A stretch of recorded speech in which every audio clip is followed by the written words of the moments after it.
Bagaimana malapetaka di Palestina bermula? Sejarah singkat Palestina sejak masa Utsmani, penjajahan Inggris hingga berdirinya Israel.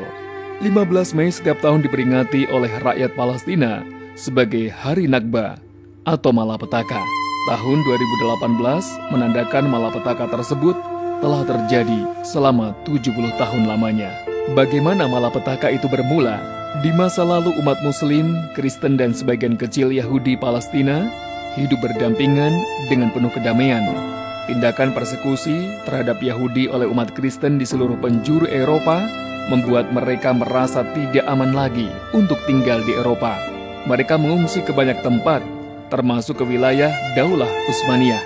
Beberapa Sultan Utsmani mengizinkan mereka untuk tinggal di wilayah kekuasaannya, kecuali di wilayah Palestina. Di abad ke-17, persekusi terhadap Yahudi terus terjadi.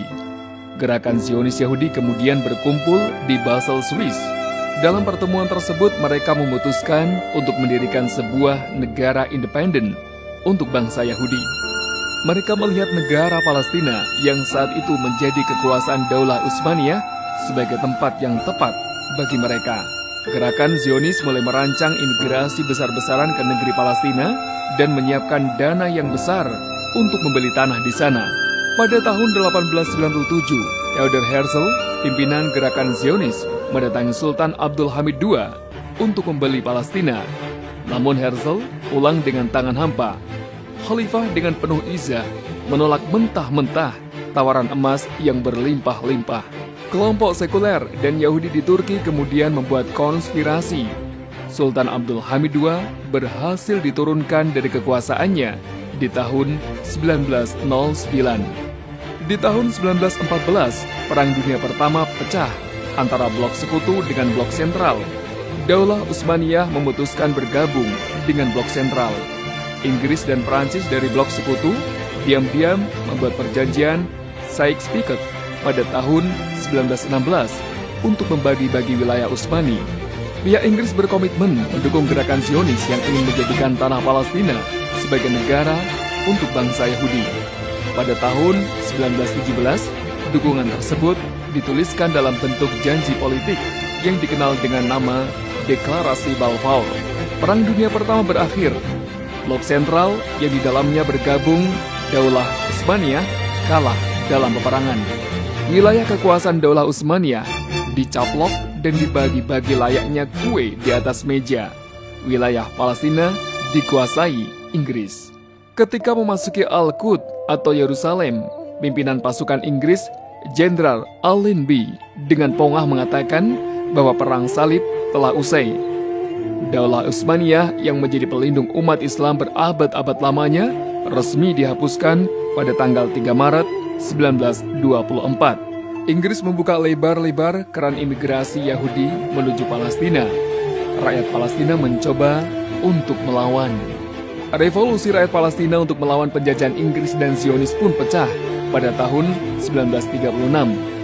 Salah satu pimpinan perlawanan itu adalah Syekh Izzuddin Al-Qassam, yang kelak namanya dijadikan sebagai nama sayap militer Hamas. Syekh Al-Qassam sahih ditembak tentara Inggris pada tanggal 20 November 1935. Perjuangan kemudian dilanjutkan oleh pengikutnya. Selama 3 tahun revolusi dan perlawanan, ribuan rakyat Palestina wafat, dibunuh, dan dibantai. Pasukan Inggris juga memburu semua pimpinan politik dan jihad Palestina. Palestina semakin tak berdaya karena ketiadaan sosok pemimpin perlawanan secara politik maupun militer. Mereka ada yang dibunuh, ditangkap, bahkan diusir keluar dari Palestina. Perang Dunia Kedua pecah tahun 1939. Dunia kembali membara. Peperangan dahsyat kembali terjadi. Untuk melawan musuh, Inggris banyak merekrut tentara dari kalangan Yahudi yang ada di Palestina. Mereka dilatih secara militer. Adolf Hitler, pimpinan Jerman, melakukan pembantaian besar-besaran terhadap Yahudi. Mereka dikirim ke kamp-kamp konsentrasi. Gelombang pengungsi Yahudi dari Eropa terus bertambah. Inggris dan Amerika Serikat memutuskan untuk membantu mereka. Perang Dunia Kedua berakhir pada tahun 1945. Di tahun yang sama, Indonesia meraih kemerdekaannya. Namun saudaranya Palestina masih berjuang melawan penjajah. Kelompok bersenjata Yahudi yang pernah mendapatkan pelatihan militer dari Inggris saat Perang Dunia Kedua melakukan serangan besar-besaran di Palestina. Tujuan mereka adalah untuk menekan dan mengusir pasukan Inggris. Mereka sudah tidak sabar untuk menguasai seluruh wilayah Palestina. Kelompok bersenjata Yahudi aktif melakukan aksi pengeboman ke gedung-gedung milik Inggris dan pusat keramaian penduduk Palestina. Aksi pengeboman dan perlawanan tersebut membuat Inggris kewalahan dan memutuskan untuk menarik diri dari Palestina. Inggris kemudian cuci tangan atas semua kekacauan yang terjadi di Palestina dan menyerahkan urusan tersebut kepada PBB. Pada tanggal 29 November 1947 dilakukan voting mengenai pembagian wilayah di Palestina menjadi dua bagian, yaitu untuk bangsa Arab, Islam dan Kristen, dan bangsa Yahudi. 33 negara setuju, 13 negara yang mayoritas Islam menolak, dan 10 negara lainnya abstain. Resolusi untuk pembagian wilayah Palestina akhirnya tetap disahkan. Kelompok bersenjata Yahudi terus berupaya mencaplok desa-desa dan kota-kota Palestina. Kota-kota besar Palestina seperti Haifa, Jaffa, dan Tiberias jatuh ke tangan mereka. Pembantaian, pembunuhan, pembersihan etnis juga terus dilakukan oleh kelompok Yahudi. Penduduk Palestina tidak memiliki senjata memadai guna melawan. Penduduk Palestina berupaya menyelamatkan diri dengan cara mengungsi ke wilayah Palestina lain ataupun negara-negara Arab terdekat.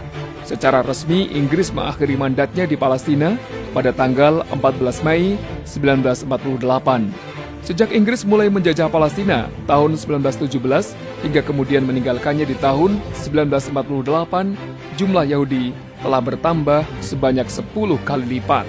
Tank-tank dan gudang senjata ditinggalkan pihak Inggris dan diambil alih oleh kelompok bersenjata Yahudi.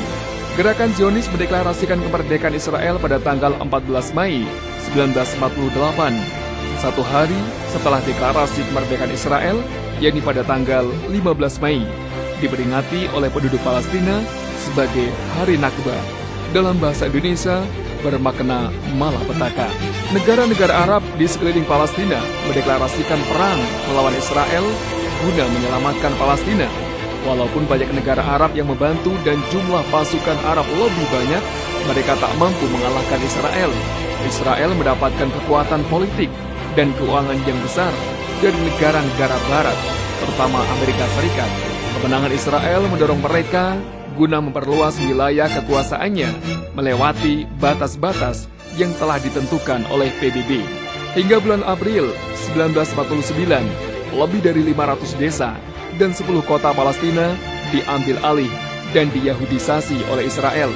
Lebih dari 750.000 rakyat Palestina diusir dari tanah airnya dan 13.000 wafat dibunuh Israel.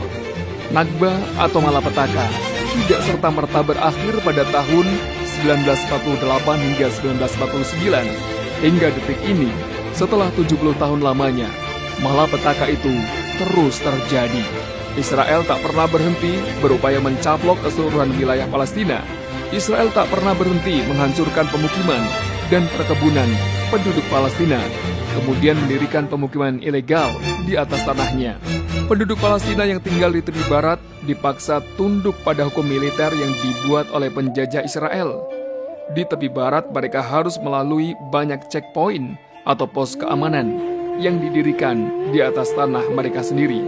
Mereka juga terkadang ditangkap dan dijebloskan ke penjara tanpa adanya proses hukum yang jelas dan tidak adil, juga tanpa pandang usia maupun jenis kelamin, baik pria maupun wanita. Penduduk Palestina di jalur Gaza lebih menderita lagi. Wilayah udara, laut dan darat mereka diblokade secara total oleh Israel. Penduduk Palestina terus berjuang hingga entah kapan guna mendapatkan hak mereka untuk merdeka dan hidup bebas di atas tanah air mereka sendiri.